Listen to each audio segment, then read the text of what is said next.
सुप्रभात बच्चों, मैं हिंदी की टीचर कमला मैम आज 10वीं क्लास के बच्चों को पाठ 13 लखनवी अंदाज पढ़ाऊंगी। बेटा इसके जो राइटर हैं वो हैं यशपाल जी। और यशपाल जी के बारे में इनका परिचय जो है थोड़ा पढ़ लेते हैं। जैसे इनका जो जन्म है वो 1903 में पंजाब के फिरोजपुर छावनी में हुआ। इनकी जो प्रारंभिक शिक्षा है वो कांगड़ा में, और जो है इन्होंने लाहौर के नेशनल कॉलेज से बीए की। और जब इनका कॉलेज के अंदर इनका जो परिचय है वो भगत सिंह और सुखदेव जी से हुआ, और उनके साथ ये स्वतंत्रता संग्राम में जुड़ गए और कई बार ये जेल भी गए और 1976 में इनकी मृत्यु हो गई। बेटा इन्होंने यहाँ पे इस पाठ में इन्हें लेखक ने नवाबों के अंदाज यानी कि स्टाइल के बारे में बताया है कि वो किस तरह से रहते हैं, और नवाबों का जो संबंध है वो लखनऊ शहर से है। और लखनऊ इसलिए जो है लखनवी अंदाज इस पाठ का नाम यशपाल जी ने रखा है। तो इस पाठ के जो है अंदर उन्होंने ये बताया कि किस तरह से नवाब जो अपनी अमीरी का ढोंग करते हैं, हालांकि वो इतने अमीर नहीं रहे। पहले के नवाब जो होते थे वो बहुत अमीर होते थे, उनके पास पूरी रियासत होती थी। लेकिन जब सरकार ने इनकी रियासत छीन ली तो इनके पास इतना पैसा नहीं रहा। यानी कि जब पहले आज़ादी से पहले ये रियासत थी, और जब आज़ाद हुआ हमारा देश तो सरकार ने रियासत को क्या किया, अपने अंदर मिला लिया, उनका बंटवारा कर दिया। तो ये क्या हुआ, इनके पास इतना पैसा नहीं रहा। लेकिन इनको जो बनावटी शौक जो पहले से बने हुए थे अमीरी होने के, वो शौक जो है अब भी नहीं जा रहे थे, और वे उन शौक छोड़ने में तो उनको शर्म महसूस होती थी। वहीं इस पाठ में दिखाया गया है। यशपाल जी ने छोटी सी झांकी में दिखाया कि किस प्रकार से नवाब अपनी नवाबी के चले जाने के बाद छोटी चीज़ों को लोगों के सामने नहीं करना चाहते। लोगों के सामने छोटी चीज़ें करके वो अपनी बेइज्जती नहीं करवाना चाहते। वो चाहते हैं कि लोगों के मन में उनके बारे में जो पहले बना हुआ है वो बना रहे। हालांकि अब उनके पास कुछ भी नहीं है, फिर भी वो यही चाहते हैं कि उनकी आन बान शान लोगों के दिमाग में बनी हुई रहे, और वे ही जैसे बनी जो पहले बनी हुई थी वो अब बनी रहे।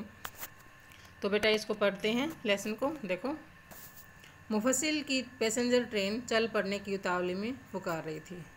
तो जो यहाँ पे जो है मुफस्सिल होता है बेटा, जो है केंद्रस्थ नगर के जो आसपास का जो एरिया होता है, स्थान होता है, उसको बोलते हैं पैसेंजर ट्रेन। मीन्स जो आदमियों को जो ट्रेन लेके जाती है।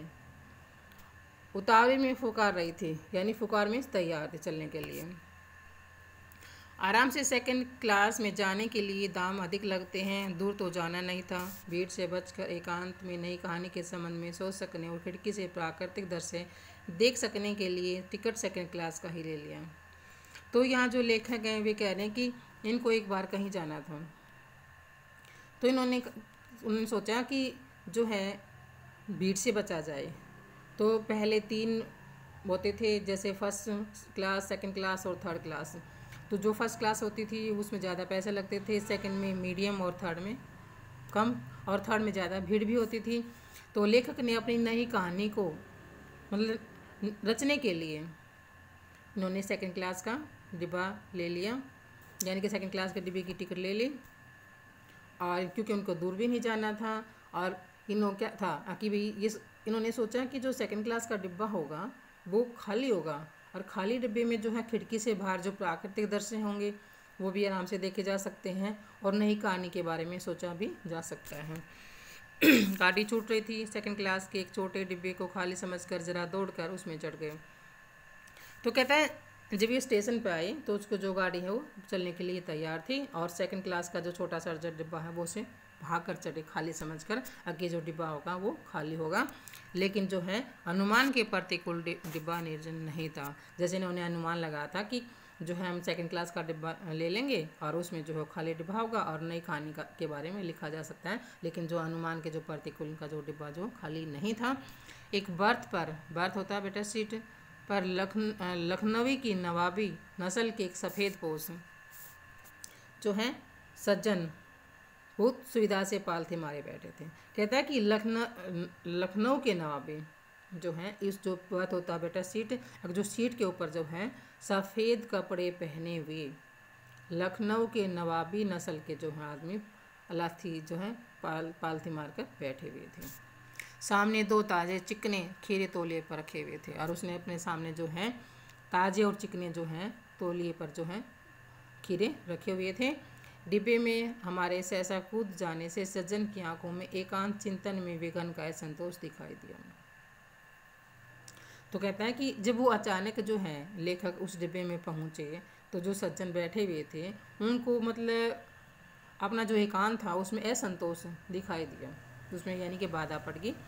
सोचा हो सकता है यह भी कहानी के लिए सूझ की चिंता में हूँ या खीरे जैसी अपदार्थ वस्तु का शौक करते देखे जाने के संकोच में हूँ। तो जो है ये जो लेखक हैं ये अनुमान लगा रहे हैं कि हो सकता है कि जो ये जो बैठे हुए हैं सफ़ेद पोश सज्जन हैं ये मेरी तरह जो हैं कोई कहानी लिख रहे हों, और या फिर क्या है कि क्योंकि नवाबी नस्ल के हैं, लखनऊ के हैं, तो ये जो है इन्होंने जो अपदार्थ होता है मतलब खीरा जो है हम छोटी चीज़ समझते हैं कि इसको खाने के लिए जो है, इसलिए एकांत इन्होंने ये डिब्बा लिया हुआ एकांत अपने एकांत के लिए। उसमें से संकोच हुआ होगा भाई अभी इसके सामने मैं कैसे खाऊंगा। तो नवाब साहब ने संगति के लिए उत्साह नहीं दिखा। तो जब नवाब साहब बैठे हुए थे जैसे लेखक घुसे तो उन्होंने कोई इसका साथ के लिए कोई उत्साह नहीं दिखाया, मतलब इन्होंने मतलब वो कर दिया, थोड़ा सा अननोन सा कर दिया कि भी हमने भी उनके सामने की बात पर बैठकर आत्मसम्मान में आंखें चुरा ली।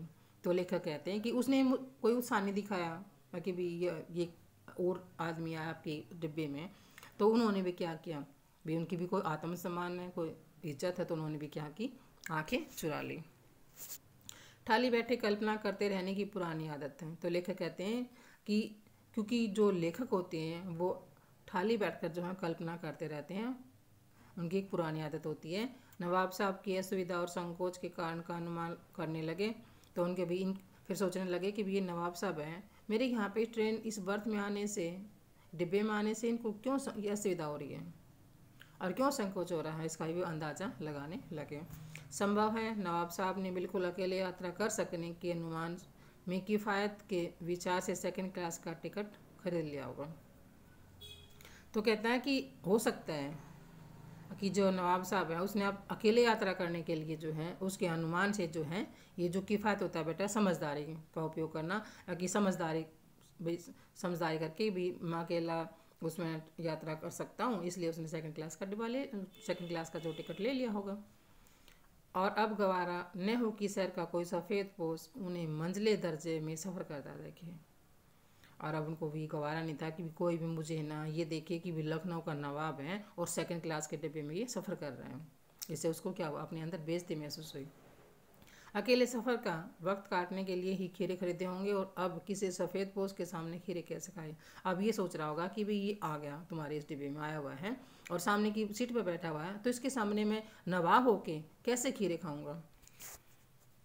हम कनखियों से नवाब साहब की ओर देख रहे थे। नवाब साहब कुछ देर गाड़ी की खिड़की से बाहर देखकर स्थिति पर गौर करते रहे। तो जो है ये लेखक है उसको बार बार जो है कनखियों में मतलब तिरछी नज़रों से जो है उसको नवाब साहब को देख रहे थे, और फिर जो नवाब साहब क्या गाड़ी से बाहर देख रहे थे, और उन्होंने उसने क्या किया गाड़ी से कुछ देर तो गाड़ी के बाहर देखा, और उसके बाद जो खिड़की से फिर वहाँ पे गौर फरमाने लगे, वहाँ पे देखने लगे। ओ नवाब साहब ने ऐसा हमें संबोधन किया।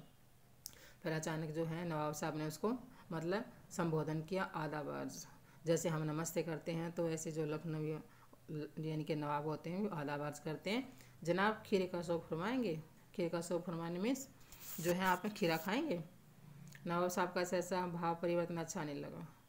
तो लेखक को जो ये नवाब साहब ने ये बोला कि भी आप आदाब अर्ज और भाई खीरा खाएंगे, तो ये चीज़ें उसको अच्छी नहीं लगी। भाप लिया उन्होंने, उसको मतलब पकड़ लिया कि भाई समझ लिया कि भाई ये मतलब अब ऐसा क्यों बोल रहा हूँ।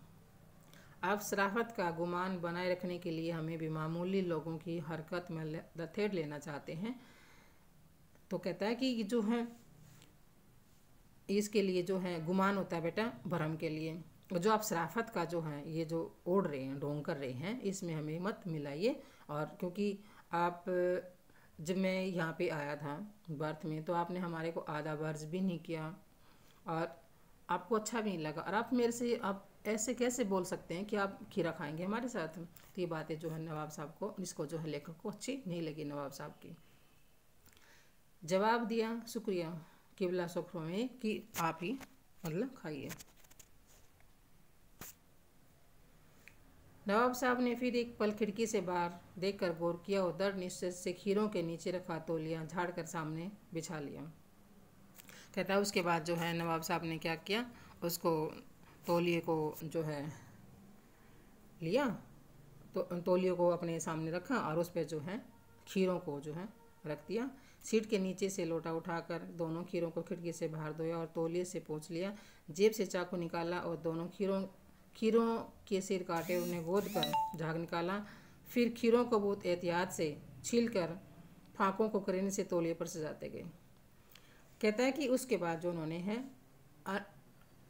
जो उसके पास जो खीरे रखे हुए थे उनको लिया और सीट के नीचे से लोटा निकाला, उसको धोआ, धोने के बाद उसको तौलिए से साफ़ किया। फिर जेब से चाकू निकाला, दोनों के सिरे काटे, उसका झाग निकाला क्योंकि झाग निकालने से उसका जो कड़वापन होता है बेटा वो ख़त्म हो जाता है।